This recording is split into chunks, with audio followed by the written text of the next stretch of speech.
प्यारे बच्चों, नमस्कार।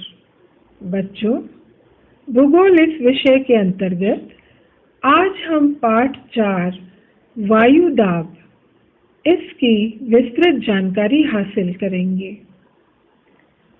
जिस तरह किसी गुब्बारे में भरी गई हवा के कारण फूले हुए गुब्बारे का हिस्सा नीचे की ओर आ जाता है, इसका अर्थ यह होता है कि हवा अर्थात वायु का भार होता है।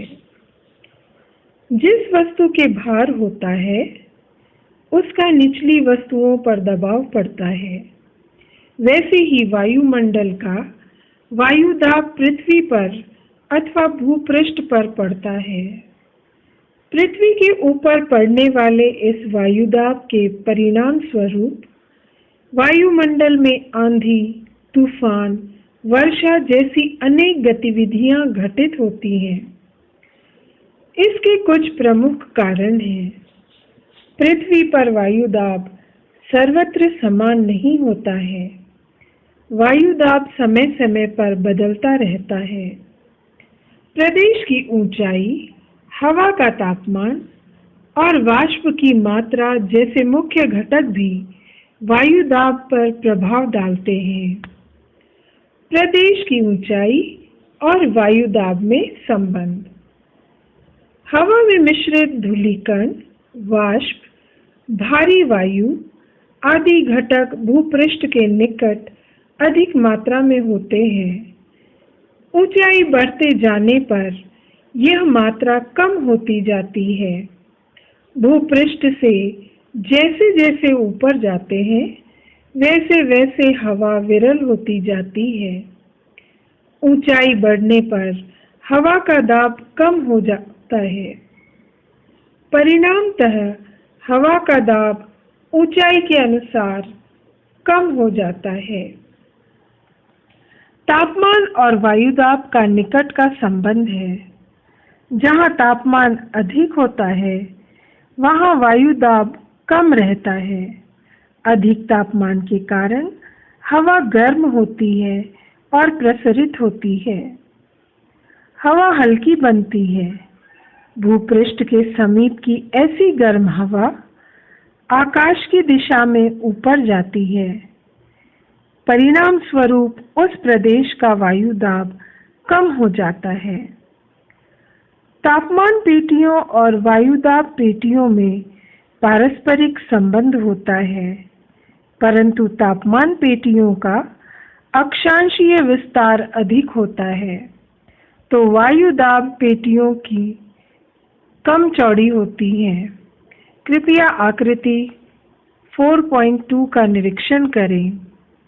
जैसे समशीतोष्ण कटिबंध 23 डिग्री अक्षांश से 30 डिग्री, 66 डिग्री अक्षांश से 30 डिग्री अक्षांशों के बीच में होते हैं।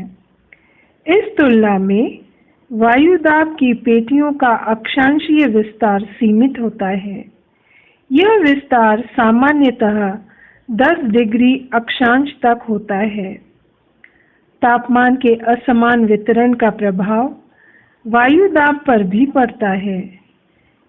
पृथ्वी के ऊपर विषुवत रेखा से लेकर दोनों ध्रुवों के बीच क्षैतिज समांतर दिशा में वायु के कम और अधिक दाब की पेटियों का निर्माण होता है।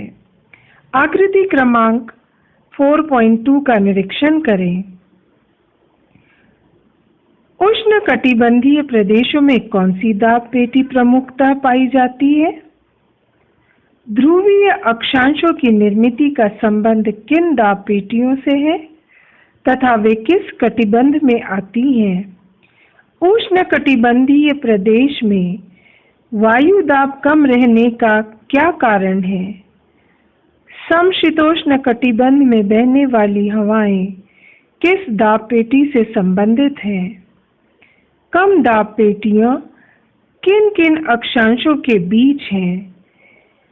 इस आकृति का निरीक्षण करने पर आपको इन सभी सवालों के जवाब मिल जाएंगे।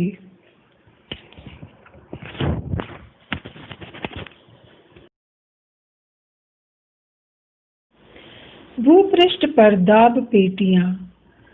सूर्य से पृथ्वी को मिलने वाली उष्णता असमान है, अतः विषुवत रेखा से उत्तरी ध्रुव तथा दक्षिणी ध्रुव की ओर तापमान का वितरण असमान होता है। विषुवत वृत्तीय कम दाब की पेटी। संपूर्ण पृथ्वी का विचार करने पर यह ध्यान में आता है कि केवल कर्क रेखा से मकर रेखा के बीच सूर्य की किरणें लंबवत पड़ती हैं, जिससे इस क्षेत्र में तापमान अधिक रहता है। इस प्रदेश की हवा गर्म होती है, प्रसरित होती है तथा हल्की होकर आकाश में जाती है। मध्य अक्षांशीय अधिक दाब की पेटियां। विषुवत वृत्तीय क्षेत्र से आकाश में गई हुई गर्म और हल्की हवा अधिक ऊंचाई पर पहुंचने के बाद यह ध्रुवीय प्रदेश की ओर उत्तर और दक्षिण में बहने लगती है। ऊंचाई पर स्थित कम तापमान के कारण वह हवा ठंडी होकर भारी बनती है। यह भारी हवा उत्तर और दक्षिणी गोलार्धों में 25 डिग्री से 33 डिग्री अक्षांशों के बीच में भूमि की ओर नीचे आती हैं। परिणाम स्वरूप उत्तरी गोलार्ध और दक्षिणी गोलार्ध में 25 डिग्री अक्षांश से लेकर 33 डिग्री अक्षांशों के बीच अधिक वायुदाब की पेटियों का निर्माण होता है। यह वायु शुष्क होती है, इसलिए इस प्रदेश में वर्षा नहीं होती। फलतः संसार की अधिकांश मरुभूमियां इस प्रदेश में पाई जाती हैं। उपध्रुवीय कम दाब की पेटियां।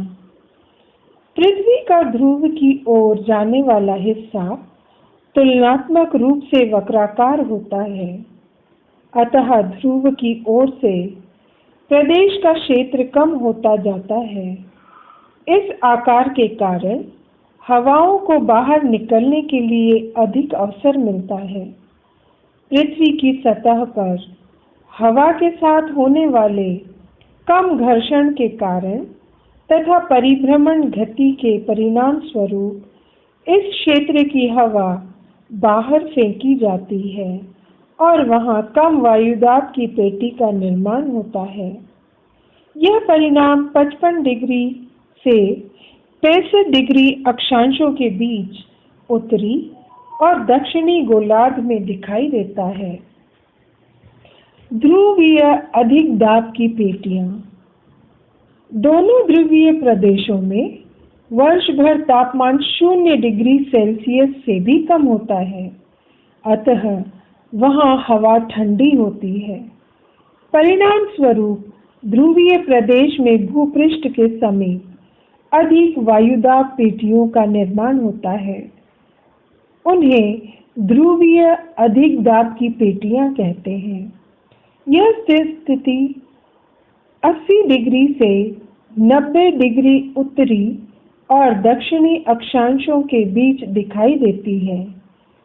सूर्य की उत्तरायण और दक्षिणायन क्रियाओं के कारण पृथ्वी के ऊपर पड़ने वाले सूर्य प्रकाश की अवधि और प्रखरता विषुवत रेखा से उत्तरी और दक्षिणी गोलार्ध में बदल जाती है। फलतः तापमान पेटियां और उन पर आधारित दाब पेटियों के स्थानों में परिवर्तन आता है। यह परिवर्तन सामान्यतः उत्तरायण में 5 डिग्री से 7 डिग्री उत्तर की ओर अथवा दक्षिणायन में 5 डिग्री से 7 डिग्री दक्षिण की ओर होता है। इसी को वायुदाब पेटियों का दोलन कहते हैं। वायुदाब के निम्न परिणाम होते हैं। हवाओं का निर्माण होता है, अधिक तूफानों का निर्माण होता है, संवहनीय वर्षा की निर्मिति होती है। समदाब रेखाएं। समान वायुदाब वाले स्थान जिस रेखा द्वारा मानचित्र पर जुड़े रहते हैं उस रेखा को समदाब रेखा कहते हैं। तो बच्चों, यहाँ पर हमारा ये पाठ समाप्त होता है। नीचे स्वाध्याय दिया गया है। इस स्वाध्याय को आप अपनी भूगोल की कॉपी में अवश्य लिखें। धन्यवाद।